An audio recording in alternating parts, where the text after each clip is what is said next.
7:02 a.m., a routine naval patrol. At 7:02 a.m., local Baltic time, a U.S. Navy destroyer was operating in international waters of the Baltic Sea. The mission was routine: maritime presence patrol, freedom of navigation operations, regional situational awareness. Weather conditions were stable. Sea state was calm. No immediate threats were detected. At this point, the patrol was considered low risk. 7:18 a.m., first contact. Detected 16 minutes later at 7:18 a.m., shipboard radar picked up a surface contact approaching from the northeast. The contact was quickly identified as a Russian Navy warship. This alone was not alarming. Russian and NATO vessels operate in proximity in the Baltic regularly, but the closing speed raised attention. 7:25 a.m., visual confirmation. By 7:25 a.m., lookouts had visual contact. The Russian warship was maintaining a parallel course, close enough to signal interest, far enough to remain legal. No radio contact was initiated. No warnings were exchanged. Both ships continued on steady headings. 0731 a.m. Electronic activity increases at 0731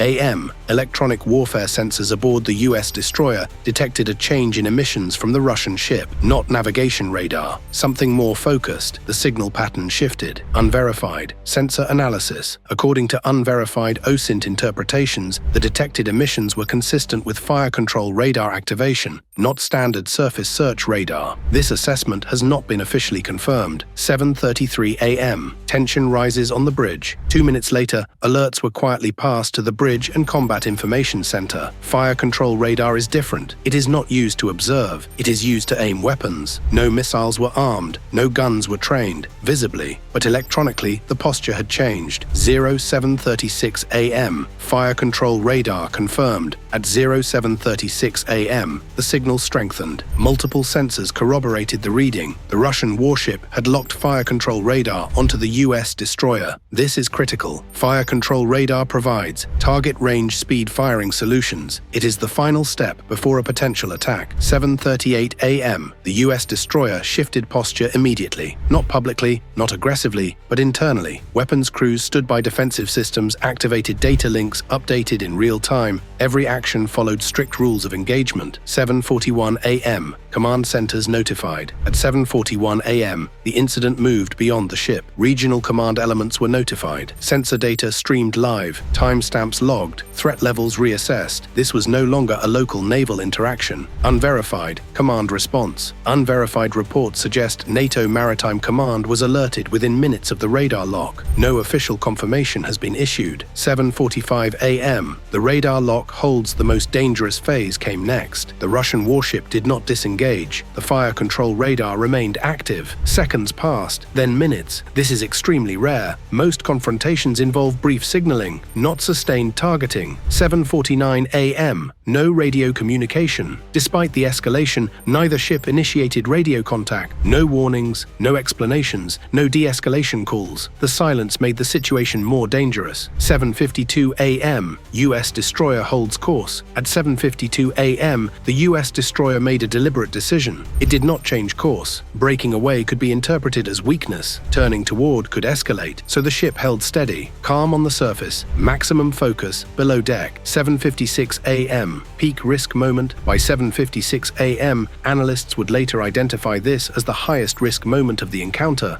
Fire control radar still active, close maritime separation, no communication. Any miscalculation could have triggered a catastrophic chain reaction. 7:59 a.m. Sudden disengagement. Without warning, the radar emissions changed. The fire control signal dropped. The Russian warship shifted slightly away, increasing distance. The immediate threat ended, but the incident was far from over. 8:10 a.m. Post-incident phase. By 8:10 a.m., both ships continued on separate courses. No shots fired, no collisions, no casualties, but the electronic logs told a serious story. 8:30 a.m. Data review begins. As the U.S. destroyer continued its patrol, analysts began reviewing the encounter. Duration of the lock, signal strength, engagement geometry. This was not accidental. This was intentional signaling. 9 a.m. Strategic questions emerge by 9 a.m. Senior commanders were asking critical questions. Was this intimidation, a test of resolve, or preparation for future escalation?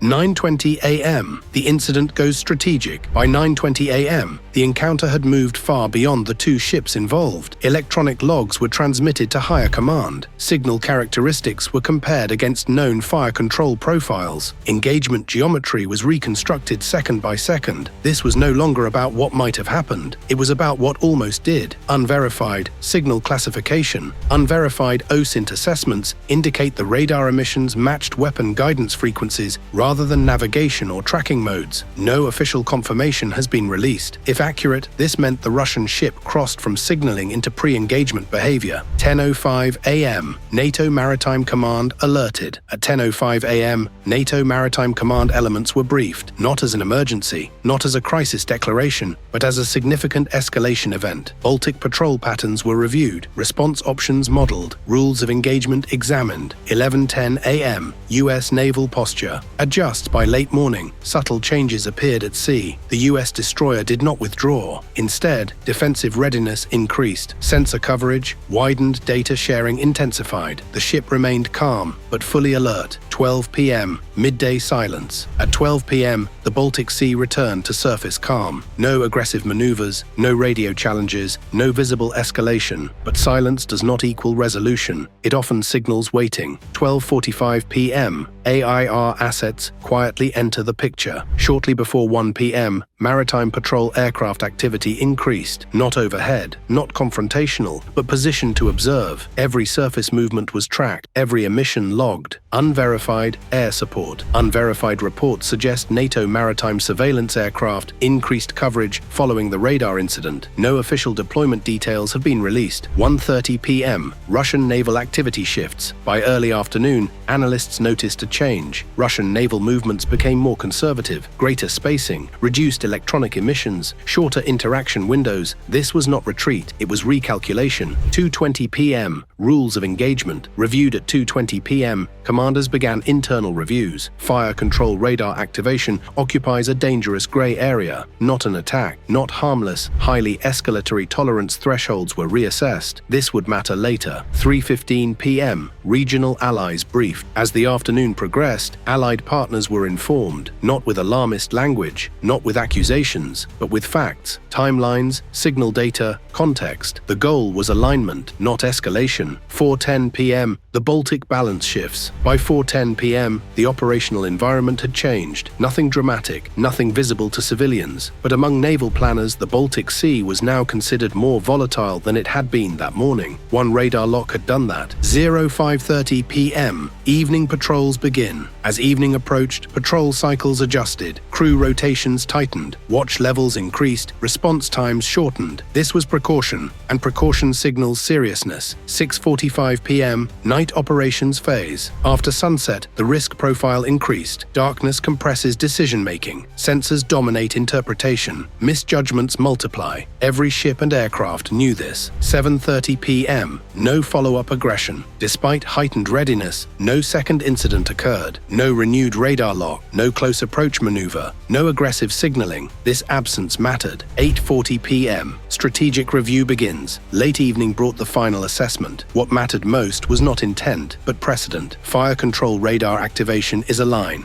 and once crossed, it reshapes expectations. 9:50 p.m. The message is understood by night's end. The message had been received on all sides. Not shouted, not declared, but unmistakable. The Baltic Sea had become less forgiving. 10:55 p.m. Day closes, consequences remain. As the day ended, the incident officially concluded. No shots fired, no damage, no casualties, but the consequences endured. Strategic aftermath. From this moment forward, radar activations would be scrutinized. Reaction windows would shrink. Assumptions would harden. What once passed as signaling now carried weight. Final analysis. This wasn't about missiles, or guns, or even ships. It was about how modern militaries communicate, silently, electronically, dangerously. Fire control radar is not a warning, it is a question, and this time, the answer was restraint. Next time, that answer may not come so quietly.